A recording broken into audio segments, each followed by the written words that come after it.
சௌக்கியமா? சௌக்கியம் தான் தனுஷியா. ஆமா, உனக்கு இந்த மருத்துவத்தை பத்தி தெரியுமா? தெரியாதே. அந்த நீர் காற்று அதானே? அதுதான் அதுதான். அந்த 5 உறுப்புகள் எங்க இருக்குன்னு தெரியுமா உனக்கு?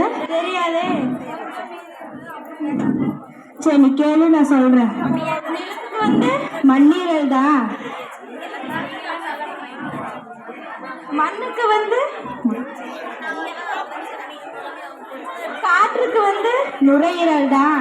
விண்ணுக்கு கல்லீரல் தான். நீருக்கு சிறுநீரகத்தான். நெருப்புக்கு அருமைன்னு சொல்லுவேன். அருமை அருமை.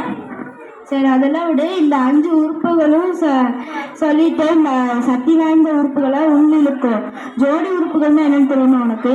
தெரியாதே. அதையும் நீயே சொல்லிடு. நீ கேளு, நானே சொல்றேன். மண்ணீரலுக்கு ஜோடி இரைப்பை தான். கல்லீரலுக்கு ஜோடி பெருங்குடல் தான். நுரையீரலுக்கு ஜோடி பித்தப்பை தான். இதயத்துக்கு ஜோடி இருதயம் தான். சிறுநீரகத்துக்கு ஜோடி யூரியோ பிளாடர் தான். அருமை அருமை. இதையும் நல்லா சொல்லிட்டே. சரி, அதெல்லாம் விட இந்த உறுப்புகளை பாதிச்சா என்ன நடக்கணும்னு தெரியுமா? தெரியாதே. அதையும் நீயே சொல்லிடு. சரி, நீ கேளு, நான் சொல்றேன்.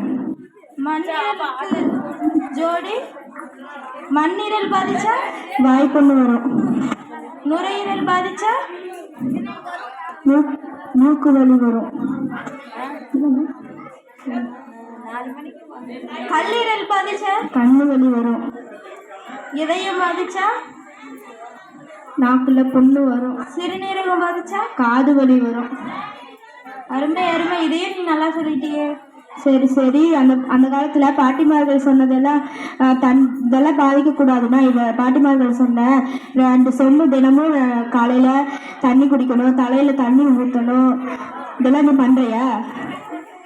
இல்லையே.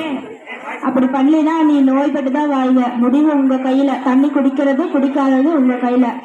குடித்தா நோய் இல்லாமல் வாழலாம், குடிக்கலைன்னா நோய்பட்டு வாழலாம். தேங்க்யூ.